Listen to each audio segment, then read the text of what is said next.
بسم اللہ الرحمن الرحیم۔ السلام علیکم دوستو۔ حضرت عثمان غنی رضی اللہ تعالی عنہ کی شہادت کے ناگہانی واقعہ کے بعد امت مسلمہ دو گروہوں میں تقسیم ہو چکی تھی۔ ایک گروہ وہ تھا جو حضرت عثمان غنی رضی اللہ تعالی عنہ کے قصاص کا مطالبہ کرتا تھا، جبکہ دوسرا گروہ وہ تھا جس نے حضرت علی المرتضیٰ رضی اللہ تعالی عنہ کے دست اقدس پر بیعت کر لی تھی۔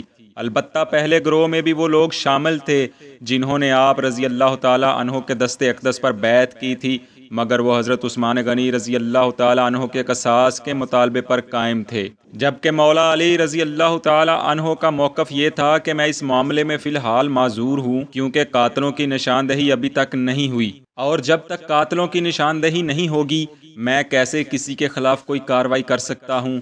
ام المومنین حضرت عائشہ صدیقہ رضی اللہ تعالی عنہا شہادت عثمان غنی رضی اللہ تعالی عنہ کے وقت حج کی غرض سے مکہ مکرمہ میں موجود تھیں۔ آپ کو حضرت عثمان غنی رضی اللہ تعالی عنہ کی شہادت کی خبر مکہ مکرمہ سے واپسی پر صرف کے مقام پر ہوئی۔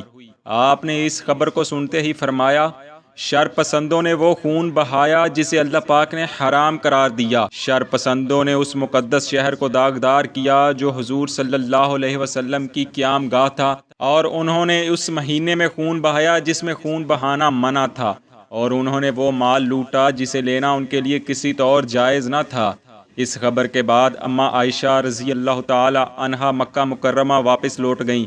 لوگ آپ کی سواری کے گرد مجمع ہو گئے۔ آپ نے لوگوں کے اس مجمع سے تقریر کرتے ہوئے فرمایا، عثمان ناحق شہید کر دیے گئے اور میں ان کے خون کا بدلہ لوں گی، اس لیے تم لوگ بھی اپنے خلیفہ کا خون رائگاں نہ جانے دو اور قاتلوں سے قصاص لے کر اسلام کی حرمت قائم رکھو۔ اللہ کی قسم، عثمان کی انگلی باغیوں کے تمام عالم سے بہتر ہے۔ اس دوران حضرت سعید بن العاص اور حضرت ولید بن عقبہ رضی اللہ عنہم بھی مکہ مکرمہ پہنچ گئے۔ حضرت طلحہ بن عبید اللہ اور حضرت زبیر بن العوام جب مکہ مکرمہ پہنچے تو انہوں نے بھی مدینہ منورہ کے حالات بیان کیے۔ اماں عائشہ رضی اللہ تعالی عنہا نے ان لوگوں کو بھی قصاص لینے کی دعوت دی جسے انہوں نے قبول کر لیا۔ آپ رضی اللہ تعالی عنہ نے اپنے ساتھیوں سے مشورہ شروع کیا تو کچھ نے کہا کہ اب شام چلی جائیں، اور کچھ آپ کے بصرہ چلے جانے کی حمایت میں تھے کہ ہم اہل بصرہ کے ساتھ مل کر حضرت عثمان رضی اللہ تعالی عنہ کے قصاص کا مطالبہ کریں گے۔ چنانچہ حضرت عائشہ نے اس مشورہ کو پسند کیا اور حضرت زبیر بن العوام اور حضرت طلحہ بن عبید اللہ رضی اللہ عنہم آپ کے ساتھ بصرہ روانہ ہوئے، اور جانے سے پہلے یہ اعلان عام کر دیا گیا کہ جو لوگ بھی حضرت عثمان رضی اللہ عنہ کے قصاص کا مطالبہ رکھتے ہیں وہ ہمارے قافلے میں شریک ہو جائیں۔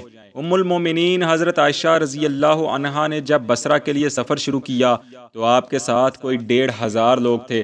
بصرہ کے گورنر حضرت عثمان بن حنیف رضی اللہ تعالی عنہ تھے۔ انہوں نے کوشش کی کہ کسی طرح اماں عائشہ واپس لوٹ جائیں، مگر آپ کی تمام کوششیں رائیگاں گئیں۔ البتہ ان کوششوں کا یہ نتیجہ ضرور نکلا کہ وہاں کے لوگ 2 حصوں میں تقسیم ہو گئے۔ حضرت عثمان بن حنیف نے جب دیکھا کہ آپ بصرہ سے واپس جانے کو قطعاً تیار نہیں تو انہوں نے آپ کے گروہ پر حملہ کروا دیا، جس کے نتیجہ یہ نکلا کہ حضرت عثمان بن حنیف رضی اللہ تعالی عنہ کے گروہ کو شکست کا سامنا کرنا پڑا اور آپ کو گرفتار کر لیا گیا۔ اب بصرہ پر اماں عائشہ رضی اللہ تعالی عنہ کا قبضہ ہو چکا تھا۔ مولا علی المرتضیٰ رضی اللہ تعالی عنہ کو جب بصرہ پر قبضہ کی اطلاع ملی تو آپ نے محمد بن ابو بکر اور محمد بن جعفر رضی اللہ عنہم کو مکتوب دے کر حضرت ابو موسیٰ اشعری کے پاس روانہ کیا کہ ممکنہ جنگ کی صورت میں وہ ان کی حمایت کریں، مگر انہوں نے کسی قسم کی حمایت کا یہ کہتے ہوئے انکار کر دیا کہ اگر جنگ ہی کرنی ہے تو حضرت عثمان رضی اللہ تعالی عنہ کے قاتلوں کے ساتھ کی جائے، میں تب تک خاموش ہی رہوں گا جب تک یہ فتنہ ختم نہ ہو جائے۔ پھر مولا علی المرتضیٰ رضی اللہ تعالی عنہ نے اپنے بیٹے امام حسن المجتبی رضی اللہ تعالی عنہ کو روانہ کیا۔ حضرت ابو موسیٰ اشعری رضی اللہ تعالی عنہ نے جب مولا حسن رضی اللہ تعالی عنہ کا موقف سنا تو کہا کہ میرے ماں باپ آپ پر قربان، آپ صحیح کہتے ہیں، تمام مسلمان آپس میں بھائی بھائی ہیں اور بھائی کا خون اور مال حرام ہے۔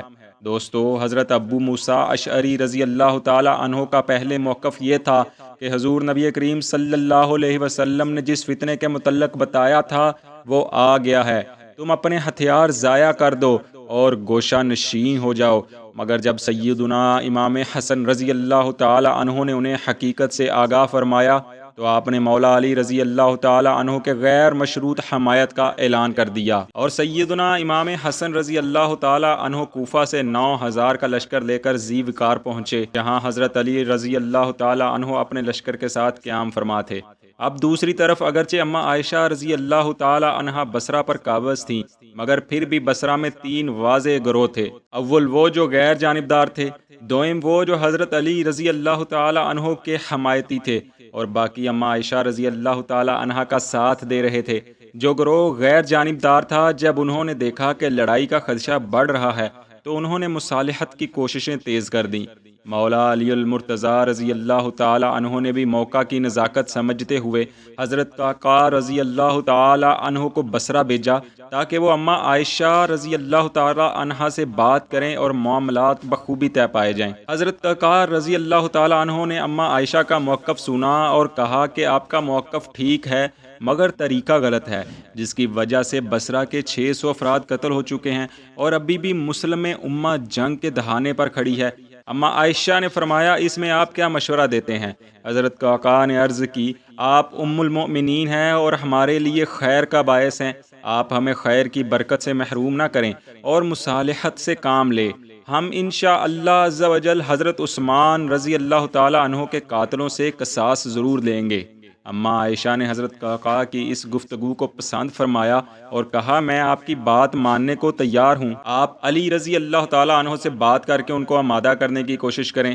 حضرت قعقاع رضی اللہ تعالی عنہ کی کوششوں کو کامیاب ہوتا دیکھ کر ابن سبا نے سوچا کہ اگر ان دونوں گروہوں کے درمیان صلح ہو گئی تو یہ مل کے حضرت عثمان رضی اللہ تعالی عنہ کے قاتلوں کی تلاش شروع کر دیں گے اور پھر انہیں کوئی نہیں بچا سکے گا۔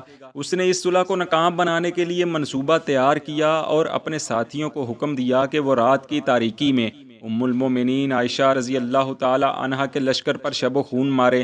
چنانچہ ان کا منصوبہ کامیاب ہوا اور شب و خون کا ذمہ دار مولا علی رضی اللہ تعالی عنہ کو ٹھہرایا گیا کہ انہوں نے معاہدہ توڑا ہے، جس کا نتیجہ یہ نکلا کہ مسلم امہ کی تاریخ کا سیاہ ترین وقت شروع ہوا اور مسلمانوں کے دونوں گروہوں میں باقاعدہ لڑائی شروع ہو گئی۔ اسی جنگ کو جنگ جمل کہتے ہیں۔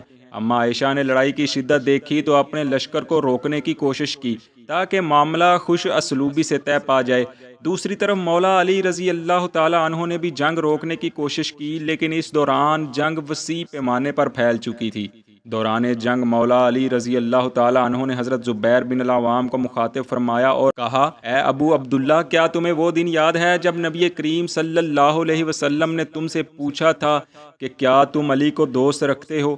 تم نے کہا تھا، یا رسول اللہ صلی اللہ علیہ وسلم، میں علی کو دوست رکھتا ہوں۔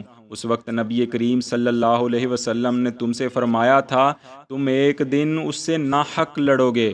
حضرت زبیر بن العوام نے جب یہ بات سنی تو ان کی آنکھوں سے آنسو جاری ہو گئے۔ کہنے لگے، اے ابو الحسن، آپ یہ بات مجھے مدینہ میں یاد کروا دیتے تو میں کبھی جنگ میں شریک نہ ہوتا۔ یہ کہہ کر آپ نے جنگ سے علیحدگی اختیار کر لی اور بصرہ روانہ ہو گئے، مگر بدقسمتی سے عمرو بن جرموز نے دوران سفر آپ کو حالت نماز میں شہید کر دیا اور آپ کا سر لے کر مولا علی رضی اللہ تعالی عنہ کے پاس پہنچ گیا۔ اس نے خیمے کے باہر پہنچ کر اجازت طلب کی تو مولا علی علیہ السلام نے فرمایا، اس بدبخت کو دوزخ کی بشارت کے ساتھ اندر آنے دو۔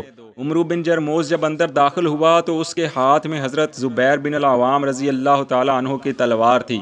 حضرت علی رضی اللہ تعالی عنہ نے یہ دیکھتے ہی فرمایا، ارے بدبخت، یہ وہ تلوار ہے جو ایک عرصہ تک نبی کریم صلی اللہ علیہ وسلم کی حفاظت کرتی رہی۔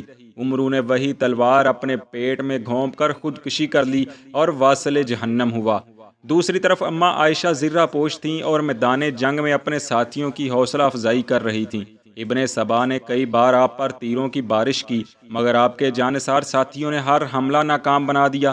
اماں عائشہ کی حفاظت کرتے ہوئے قریباً 4000 جانثاروں نے جام شہادت نوش کیا، حتیٰ کہ جلیل القدر صحابی حضرت عبداللہ بن زبیر رضی اللہ تعالی عنہ بھی آپ کی حفاظت کرتے ہوئے شہید ہو گئے۔ مولا علی حیدر کرار رضی اللہ تعالی عنہ نے جب محسوس کیا کہ جنگ میں کمی آنے کی بجائے شدت آتی جا رہی ہے تو خود تلوار حیدری تھامے آگے بڑھے اور اماں عائشہ رضی اللہ تعالی عنہا کے اونٹ کی کونچیں کاٹ دیں۔ جس سے اونٹ نیچے گر پڑا۔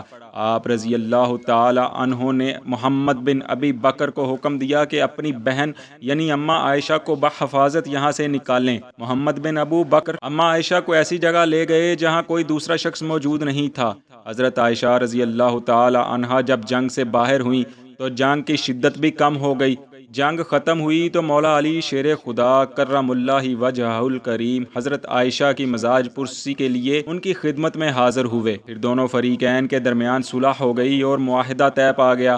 اماں عائشہ نے چند روز تک بصرہ میں قیام کیا اور پھر حضرت علی رضی اللہ تعالی عنہ نے آپ کو نہایت عزت و احترام کے ساتھ مدینہ منورہ روانہ کیا، بلکہ خود چند میل کے فاصلے پر واقع ایک منزل تک رخصت کرنے کے لیے ساتھ تشریف لے گئے۔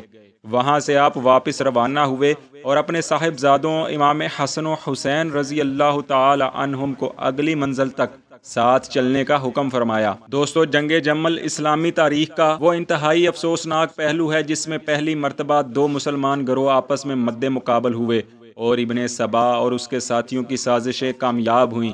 اس جنگ کے نتیجہ میں کئی اکابر صحابہ کرام شہید ہوئے اور ایک روایت میں ہے کہ اس جنگ میں شہید ہونے والے مسلمانوں کی تعداد 10,000 ہے۔ پیارے ناظرین، اس واقعہ کو بیان کرنے کا مقصد اپنے ناظرین کو صحیح اسلامی تاریخ کے بارے آگاہی دینا ہے، نہ کہ کسی کی شان کو کم کرنا یا بڑھانا ہے۔ اللہ کریم ہمیں صحیح معنوں میں اسلامی تعلیمات کو سمجھنے کی توفیق عطا فرمائے، آمین۔